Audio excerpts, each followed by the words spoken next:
বর্তমানে বিশেষত বালকদের এই সমস্যাটা হয়ে থাকে, সেটা হলো স্বপ্নদোষের সমস্যা।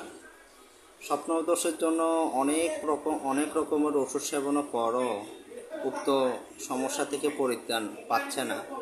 অসংখ্য রোগী আমাদের কাছে আসতেছে উক্ত সমস্যা থেকে। আসলে এটা একটা বয়ঃসন্ধিকালীন সমস্যা।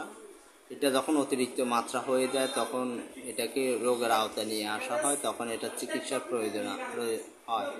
এক্ষেত্রে হোমিওপ্যাথিতে খুবই কার্যকরী ওষুধ রয়েছে। উক্ত ওষুধগুলি সেবনের মাধ্যমে উপযুক্ত চিকিৎসকের পরামর্শে যদি ওষুধ সেবন করা হয় তাহলে আশা করি উক্ত স্বপ্নদোষ থেকে, এই সমস্যা থেকে স্থায়ীভাবে পরিত্রাণ পাওয়া সম্ভব হয়।